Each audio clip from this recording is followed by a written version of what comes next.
Good morning and welcome to Take 5 and Company. We are glad that you're joining us today, along with Steve Zaagman and Amir Abbas. Amir. Good morning, Stephanie. Oh. Thank you for having us. Oh, this is already going to be weird. It is Thursday, April 9th. Here's a shot from our super rainy WZZM 13 tower cam. Super rainy out there today, and it's going to be a little bit kind of stronger as the day goes on. I think a little farther south, they might have a risk for some severe weather. But let's get back to these two right here. So this is a big day on Take 5. We have WZZM's own doppelgangers right here in studio. Steve Zaagman and Amir Abbas, who we've said for years, like, it was actually a video that you found. Somebody else found. This is the background to this is, Steve, if I may, is about a year before I even started here. So I started last year. Back in 2013, when I was a reporter in South Bend, I received an email at work. And the email says, "Hi, Amir. My name is Steve Zaagman. I'm a reporter in Grand Rapids, Michigan. You don't know me, but everyone at my station says you and I look exactly alike." Right. So right off the bat, Stephanie, it's weird. Okay? Right. But it gets weirder, okay? In the email, he says, also, check out this link that I created. I click on it. It's a YouTube video that someone had spliced together of he and I, and the video would play.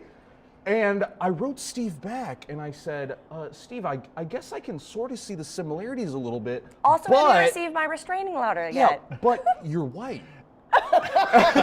See, like, I thought he was offended at first. You're like, are you Dutch? I am Dutch. So you're Dutch Amir, and you're Pakistani Steve, and so that's these two are the guys right here. And what a small world that we ended up working together. I mean, and we saw this video because it circulated, and so we all were in Edipace, like, oh my gosh, these two are doppelgangers.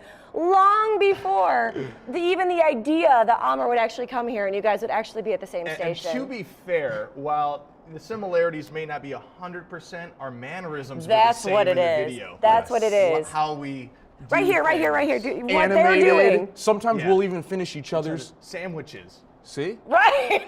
And I'm sure this accidental dress code was, simply accidental. It's Thursday, so you guys are both wear black and white. Ooh, check out that. Oh, wow. Look at that. It's fancy How about technology. This is. I gotta. Look at these two. Okay. It is mind.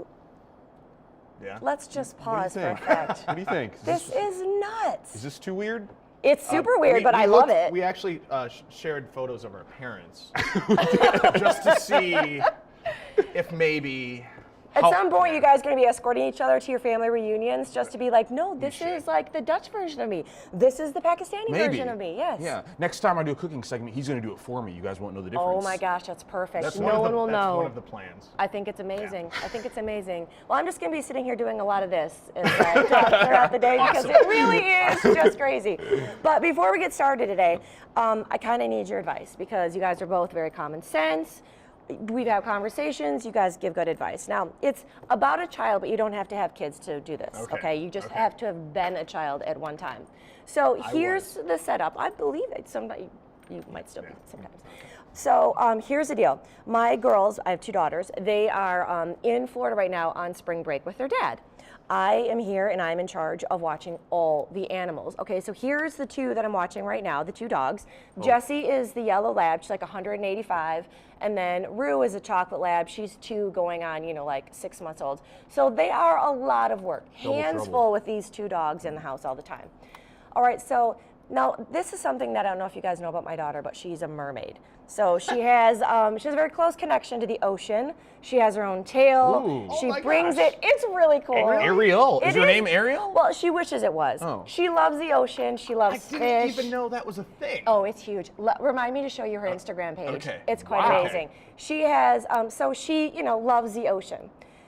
So now before we get to this next picture, let me set it up. So they're gone. Their dogs are doing great. They left. The last time I saw the girls was last Wednesday night, and they left after that. Tuesday night, almost a week later, I get a text from the mermaid going, "Hey, Mom, you remember to feed Poseidon, right?" Poseidon is her fish. Oh. So I threw the phone across the room, got up, ran into her room. Fish is dead. Fish is dead. That's the fish right there. It's so dead, it's doing a headstand. I forgot to feed it for almost 6 days. The fish died. You haven't told her yet, have you? I haven't told her. No. I don't know what to do. She's not coming back till Sunday. I don't know Here's the if thing about I fish. replace the fish and don't say anything, or I just tell her when she gets back. You replace the fish with an exact copy, Yes. and no one But will she's know a the mermaid. wiser. She might know these things. Like she talks to the fish. She spends a lot of time with the fish. Then put 2 fish in there and go, I don't know how it happened. There's 2 now. It just, He found a girlfriend. It was a virgin birth? I mean, I don't. Or I just throw a bunch of them in there. What if I just throw a bunch in there and be like, I got you all these fish. I missed you so much. Spring break surprise. I got you all this. Yeah, so I don't know what to do. I just feel horrible. I mean, this fish, I felt so bad. And then the next morning, I just left it because I thought maybe it was just resting. And then I went in the next morning, it was still just as dead. How long So did it's she not have the gonna- fish? Probably like 2 years, which I feel like is a good run for those fish. I mean, it's one of the ones that you get from Meyer, like the blue fish, and it's You real, sure real he's dead. not sleeping? Oh no, Don't they I float left when it. they die?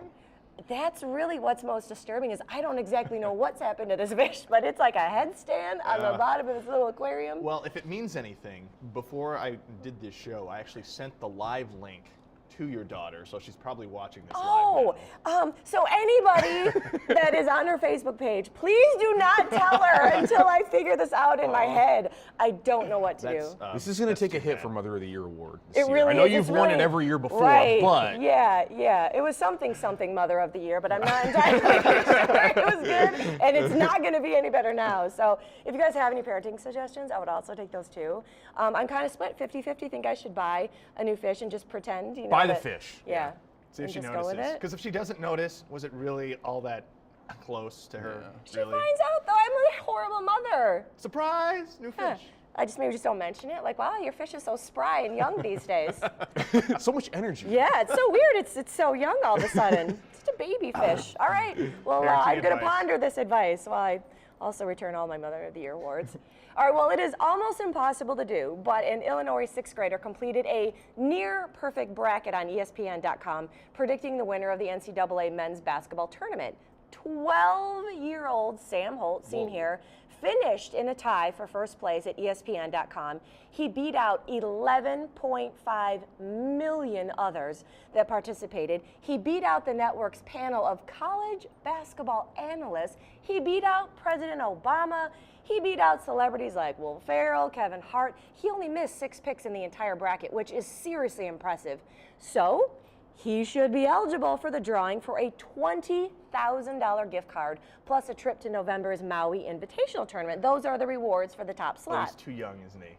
That's the That's that we're bummer. getting to this. Oh, really? ESPN ruled him ineligible for the prizes because all that participate in the bracket have to be 18. Nobody reads the fine print. I know. 18, it's right in the rules, unfortunately, but because Okay. he's only 12, ESPN. Fine, it's in the rules. I would, on the sly, Yeah. pick it up anyway. Yeah, on something ESPN, they different. did say that they're going to hook him up with like something special, but which I think they should do. I mean, for being 12 years old and getting the brackets that right and beating out, ESPN's own analysts. This it's is pretty so right? impressive because here at ZZM, we also had a friendly little office bracket Right, challenge. right. And none of us even got that close. Friendly. No, everybody dropped out after like the first week. It just blew up. So Yeah. this 12-year-old would have smoked us as well. Right, everybody across the country. Yeah, Wow. you got to hook them up with a little something. Yeah. A little something, W- right? Was it luck?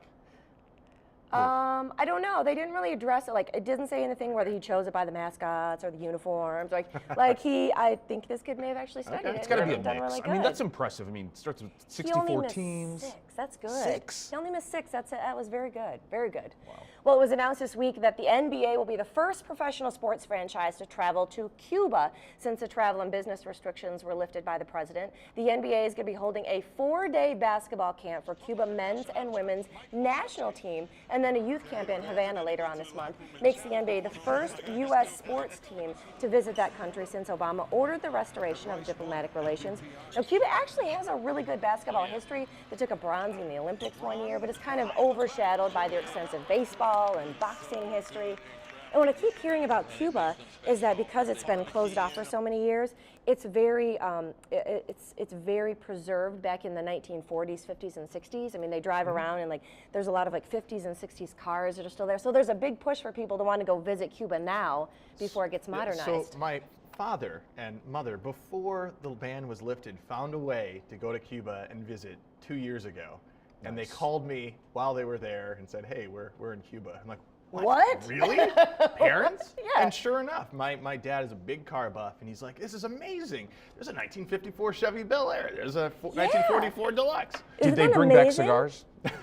I believe he can't answer that. I'm sure there's something legal, something. Don't answer that. Because nobody's ever done that in the U.S. No. You certainly would not buy them in Canada and Yeah, bring them over in you tampon can't buy them. containers. I will say it makes sense that the NBA is going there because even though the NFL is the most popular sport here in the U.S., Yes. the NBA extremely popular outside of the U.S. Yes. So that does make sense. Yes, makes Yeah. sense. All right, so were you guys Nirvana fans? Yes. I was very well aware of Kurt Cobain and his loss. I Very smelled like well Teen aware. Spirit. Me too. All right. Well, for many in our generation, Kurt Cobain was the godfather of grunge, completely changing the face of rock back in the 90s, making flannel shirts cool again, putting Seattle on the map, at the music map. Now, we know some about him. We know about his turbulent marriage to Courtney Love. We know about some of the drug problems. We knew he suffered from depression, but not as much really about this man and his life and how he got to where he was.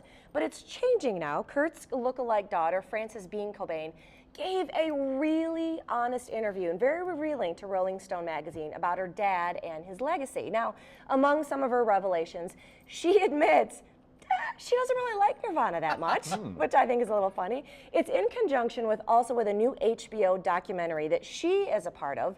In it, it's very interesting. She refers to her dad only as Kurt. She says that he really actually wanted a normal life. He wanted the mom, the dad, the kids, things kind of being happy. He really wanted family life. Now, Frances, admittedly, she was only 20 months old when their father died.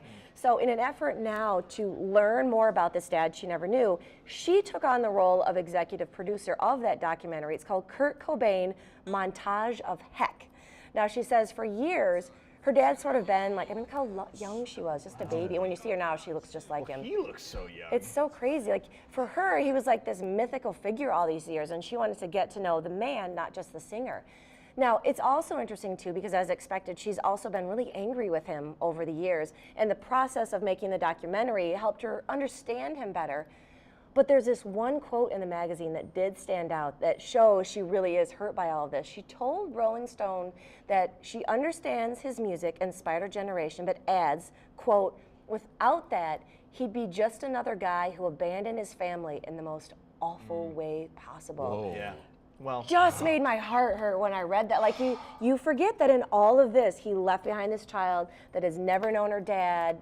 It's fascinating. The HBO documentary on the life of Kurt, it's going to debut May 4th, and then it's actually going to be in some theaters on April 24th, and you can catch the whole Rolling Stone interview this week. It's going to be out on Friday. You forget that with suicide and his suicide, that there was a family involved. Yes.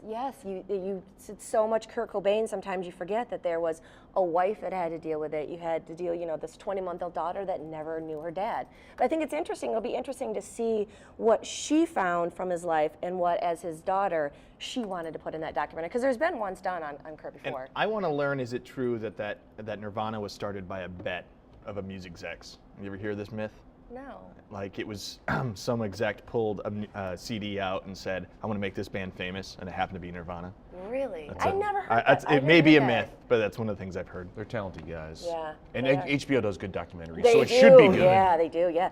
If you haven't seen it yet, speaking of HBO documentaries, the Going Clear, the Scientology documentary, must see that. Okay. Really? Yeah, it's spectacular. Very good. All right, thank you. Thank you. Steve Ammer. Thank you for having us. You're so much. All right, let's send in the control room to associate producer Eddie for a look at what's coming up on today's show. Coming up today, it's time to ask the vet your questions live on air, so get them ready. Plus, our flower expert, Jay Swanky, has a great flower arranging trick for us. It's all about putting a vase within a vase. And if you're a master behind the mic, get ready. You're wanted on the lakeshore for a music competition. We'll tell you how to enter. All right, but first, when we come back, April is Financial Literacy Month. We're going to share some tips to help motivate young kids to learn more about managing their money early on. So Stick around. There's your last shot. The Last shot. doppelgangers Let's in get up there. action. All right. Pose. There it is. Work it. Mind blowing.